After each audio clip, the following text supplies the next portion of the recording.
اگر آپ ہمارے چینل پر نئے ہیں تو ہمارے چینل کو ابھی سبسکرائب کر لیں اور ساتھ والے بیل کے آئیکن پر کلک کر کے نئی آنے والی ویڈیو کی نوٹیفیکیشن بر وقت حاصل کریں۔ والصلاة والسلام على من لا نبي بعد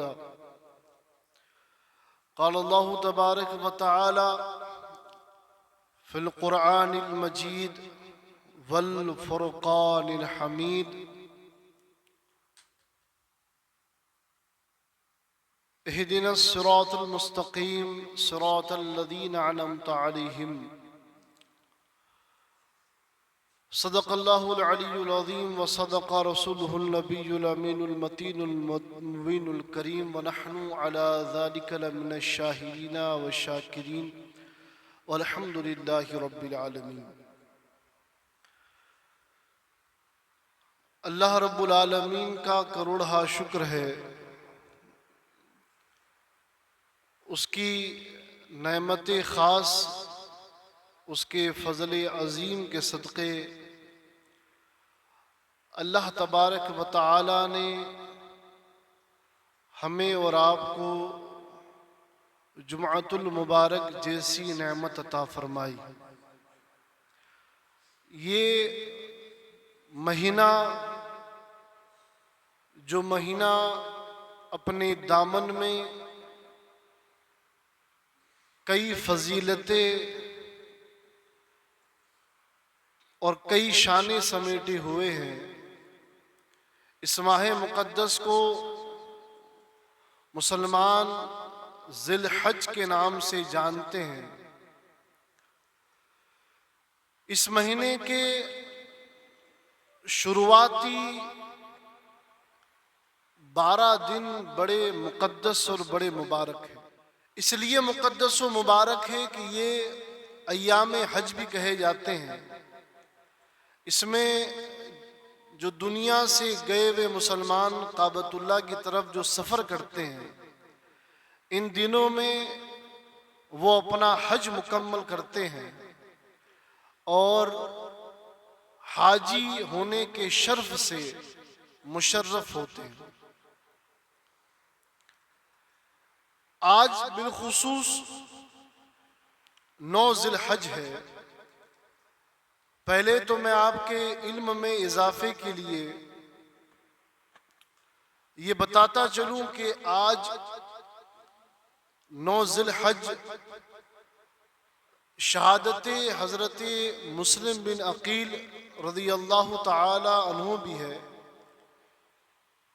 جو سفیر امام حسین بن کے کوفے کی سرزمین پر گئے تھے اور وہاں دھوکے سے کوفیوں نے انہیں شہید کر دیا اور ان کے دونوں فرزندوں کو بھی شہید کر دیا۔ 8 ذی الحج کو امام عالی مقام سید الشہداء امام حسین نے،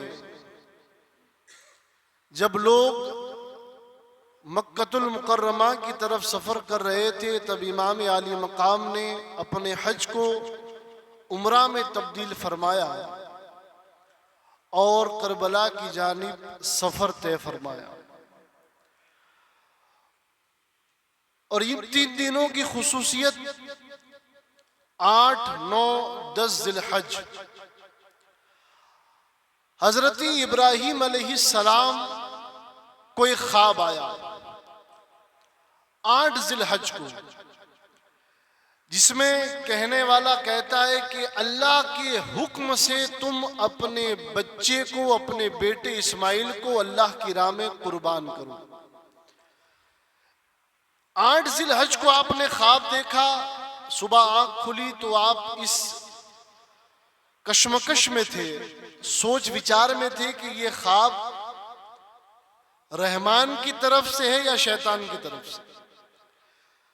8 ذی الحج کو کہا جاتا ہے یوم ترویہ۔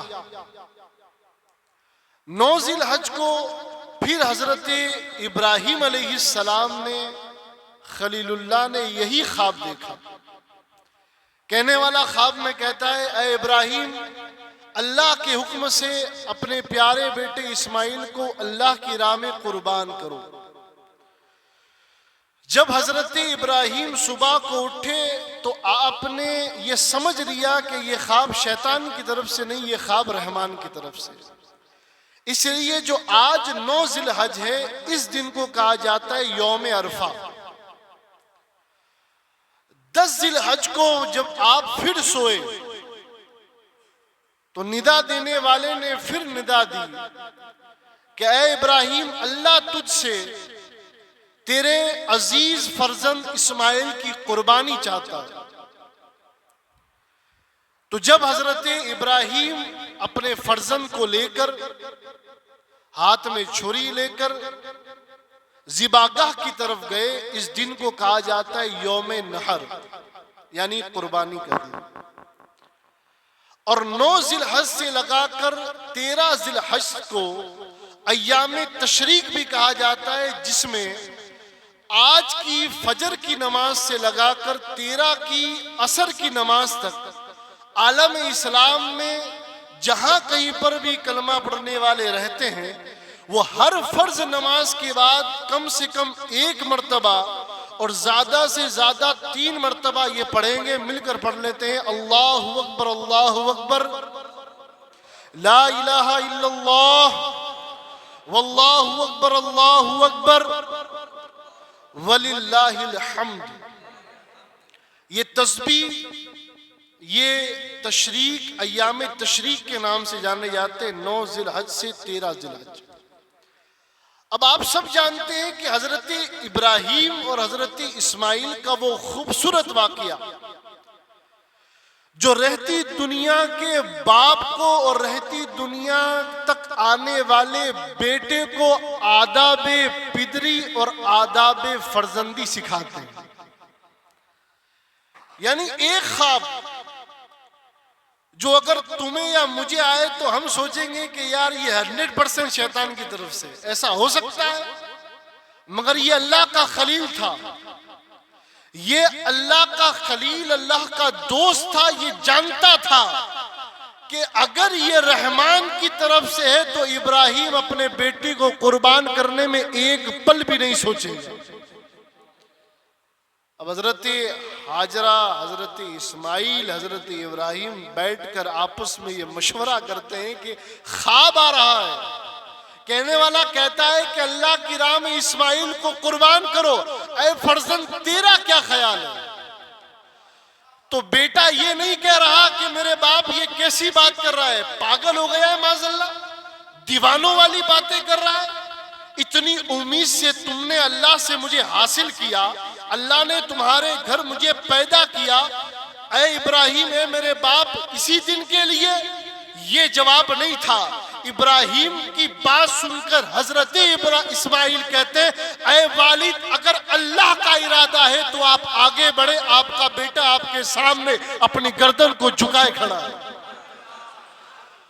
یعنی آپ تصور کریں، ایک طرف ماں کھڑی ہے، ایک طرف باپ کھڑا ہے، مگر ایمان اس معراج پر ہے کہ نہ باپ کے قدم پیچھے ہٹ رہے ہیں، نہ ماں دکھ اور علم چہرے پر لا رہی ہے، اور نہ بیٹا اپنے قدموں کو پیچھے ہٹا رہا ہے۔ دیکھیں آپ اللہ رب العالمین کا نظام تو دیکھیں، اللہ رب العزت کا یہ آپ امتحان تو دیکھیں کہ ایسے ویسوں کو اللہ آزماتا بھی نہیں ہے۔ اللہ ایمان دیکھ کر آزماتا ہے کہ یہ میرا خلیل ہے، یہ میری ہر کسوٹی پر پار اترے۔ اچھا، شیطان نے بھی ایڑی چوٹی کا زور لگا دیا۔ اس سے پہلے میں ایک بات آپ کو بتاؤں، یہ پورا حج جو ہے نا، یہ اللہ کے محبوبین کی نشانی ہے۔ صفا مروہ پر دوڑ کر نیکیاں کمانا یہ کس کی سنت ہے؟ یہ حضرت حاجرہ سلام اللہ علیہا کی سنت ہے۔ اسماعیل علیہ السلام کے لیے پانی کی تلاش میں دوڑی، اللہ نے قیامت تک اس دوڑنے کو عبادت بنا دی۔ اچھا، آپ کہیں گے حضرت یہی عبادت ہے؟ شیطان کو پتھر مارنا یہ کیسے عبادت ہوا؟ آپ عقل میں بات آتی ہے کہ کنکری مارنا اور یہ بھی عبادت؟ یہ اس لیے عبادت ہے کہ جب حضرت ابراہیم حضرت اسماعیل کو لے کر ذبحگاہ جا رہے تھے نا، تو شیطان پہلے تو حضرت حاجرہ کے پاس گیا، وہاں پر جا کر اس نے بڑا ان کو کنفیوز کرنے کی کوشش کی، مگر ایمان معراج پر تھا۔ وہ نہیں مانی. اب جب حضرت ابراہیم علیہ السلام کے پاس بشری صورت میں آ کر ورگلانے لگا تو ابراہیم نے کنکری ماری. بولے سبحان اللہ. بات نہیں پہنچ پا رہی. کیا ماری؟ کنکری. اب وہ کنکری مارنا قیامت تک سنت ابراہیم تو تھا، اللہ نے حج کے رکن میں شامل کر کے عبادت بنا دی. اب جاؤ دوڑ کر جاؤ، پھر شیطان کو کنکری بھی مارو. یہ بھی عبادت، کیونکہ ابراہیم کی سنت ہے. بولے سبحان اللہ. اچھا، یہ عجیب منظر کائنات نے دیکھا کہ جب حضرت ابراہیم علیہ السلام حضرت اسماعیل کو لے جا رہے تھے نا، تو میرا تصور یہ کہتا ہے کہ ملائکہ بھی عرش بری سے جھاگ کر یہ نظارہ دیکھ رہے ہوں گے کہ دیکھو یہ اشرف المخلوقات ایسے تھوڑی بنایا گیا ہے، اس پر اشرفیت کا تاج ایسے تھوڑی پہنایا گیا ہے. ارے ذرا دیکھو تو صحیح دنیا والوں، آج ایک باپ اپنے بیٹے کو اللہ کی خاطر قربان کرنے جا رہا ہے. یہ نظارہ جب عرش بری والوں نے دیکھا ہوگا تو وہ بھی اش کر اٹھے ہوں گے کہ یہ نظارہ. اور کیوں نہ ہو، اس خاندان کا یہ خاصہ ہو، قربانی اسماعیل ہو یا قربانی علی اصغر و علی اکبر ہو، یہ خاندان ہمیشہ منفرد نظر آیا ہے. وہ چاہے میدان مکہ کا ہو یا میدان کربلا کا ہو، جہاں بھی محمد و آل محمد یا جد محمد نے آ کر اپنی قربانیاں دی ہے، وہ میدان بے مثال بن گیا. جہاں بھی میرے رسول کے داداؤں نے یا میرے رسول کے بچوں نے قربانی دے کر زمانے کو بتایا ہے، ہم آنکھ پر پٹی باندھ کر بچے ذبح کرنی بھی جانتے ہیں، اور ہم حسین کی طرح کھلی آنکھ سے علی اکبر کو قربان ہوتا ہوا بھی دیکھ سکتے ہیں. یہ ایمان ہے اور یہی اسلام ہے. کیا ہے؟ یہی ایمان ہے اور یہی اسلام ہے. اسلام قربانیوں سے پنپا ہے، اسلام کی رگوں میں قربانیاں ہے، اور اسلام یہ بتاتا ہے کہ اللہ نے ہر دور میں ایمان والوں کو آزمایا ہے. بس 1 منٹ اور اپنی بات کو اس موضوع سے سمیٹ رہا ہوں، توجہ رکھیے گا. حضرت ابراہیم گئے، لٹایا، اور جب چھری چلائی تو آپ سب جانتے ہیں کہ اللہ نے یہ ماجرا دیکھ کر حضرت جبرائیل کو حکم دیا، جاؤ اور جا کر دمبے کو حضرت اسماعیل کی جگہ رکھ دو. یہ آپ سب جانتے ہیں. اچھا، ہم نے ابھی ایک تشریح پڑھی نا، اللہ اکبر لا الہ الا اللہ، یہ کہاں سے آئی؟ اب سنیں ذرا، یہ منظر کو ذرا سنیں. جب حضرت ابراہیم علیہ السلام نے چھری چلائی، حضرت اسماعیل ہٹ گئے، دمبا ذبح ہو گیا. آنکھ کھولی، اسماعیل دور کھڑے مسکرا رہے ہیں. حضرت ابراہیم نے یہ ماجرا دیکھ کر کہا اللہ اکبر. تو جواباً حضرت اسماعیل نے بھی کہا اللہ اکبر. حضرت جبرائیل جو دمبا لے کر آئے تھے انہوں نے کہا لا الہ الا اللہ واللہ اکبر. حضرت ابراہیم نے کہا وللہ الحمد. یہ تشریح وہاں سے آئی ہے. یہاں سے حضرت ابراہیم نے کہا اللہ اکبر، حضرت اسماعیل نے وہاں سے کہا اللہ اکبر، حضرت جبرائیل نے کہا لا الہ الا اللہ واللہ اکبر، حضرت ابراہیم نے کہا وللہ الحمد. تو یہ باتیں عزیزوں. اور قربانی، ایک بات یاد رکھنا، جو صاحب مال ہے، جو صاحب نصاب ہے، واجب ہے قربانی. آپ ہر حال میں قربانی دیں، حصے والی میں دیں یا گھر لا کر جانور ذبح کریں، یہ آپ کی جوابداری میں آتا ہے. اور ایک جو سب سے بڑی جوابداری کہ قربانی کے بعد اپنے علاقے کی صفائی کا خیال رکھنا، یہ بھی آپ کی ذمہ داری میں آتا ہے.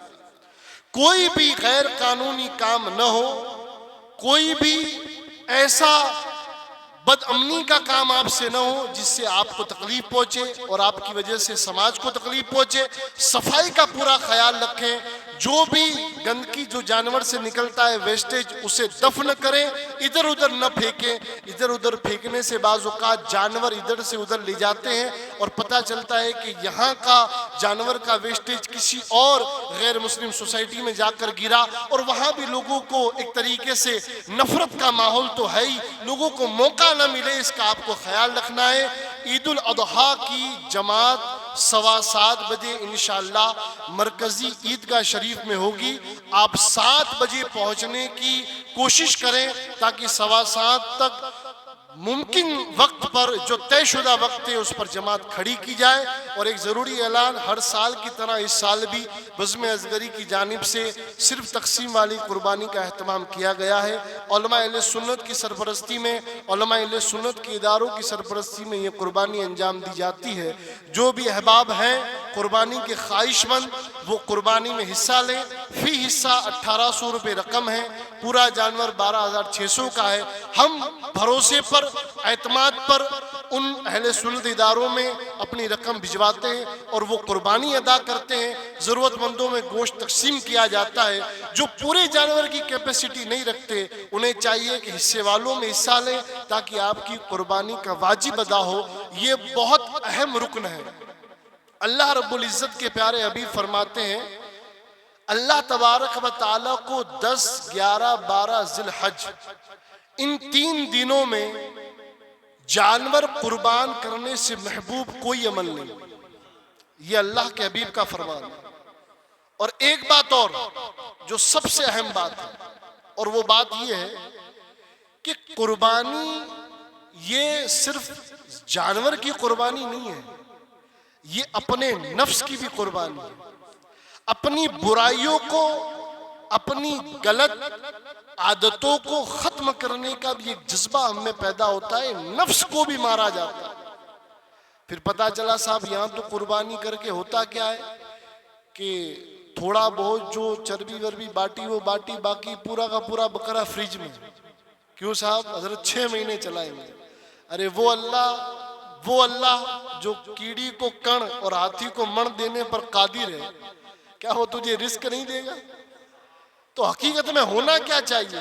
ہونا یہ چاہیے کہ ہم قربانی کے حصے کریں. ایک حصہ جو اپنے یہاں رکھیں, دوسرا حصہ کریں جو رشتہ داروں میں, اعزاء و اقربا میں تقسیم کریں, اور تیسرا حصہ مسکین, یتیم, بیوہ جن کے یہاں کوئی نہیں جاتا ان کے یہاں پر آپ پہنچائیں. یہ ہمارا فرض ہے, یہ ہمارا مومن ہونے کے ناطے فریضہ ہے کہ ہم ان گھروں کا بھی چولہا عید کے دن جلائیں جن گھروں میں کوئی جا کر ایک بوٹی کا ٹکڑا تک نہیں دیتا. یہ آپ کی اور ہماری ذمہ داری بنتی ہے کہ اپنے گھر تو آپ بکرے پر بکرا اڑائے جائیں اور پڑوس کے اندر یتیم ایک ایک لقمے کے لیے مشتاق رہے, ترستا رہے, تو پھر یہ کیسی قربانی ہے؟ تو چاہے 1,00,000 روپے کا جانور ذبح کر یا 5 لاکھ کا کر, اگر تیرا پڑوسی اس قربانی کے گوشت سے محروم ہے تو پھر وہ قربانی اللہ کے گھر کیسے قبول ہوگی؟ کیونکہ اللہ تو صاف فرماتا ہے کہ مجھ تک تمہارا خون اور گوشت نہیں پہنچتا. یا اللہ پھر پہنچتا کیا ہے؟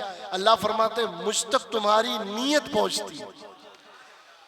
اور یہاں تو صاحب ایسا ہے کہ ہم نے 10 کیے, ہم نے 5 کیے, لاکھ روپے کا. ارے اللہ کے بندے کس کو دکھا رہا ہے؟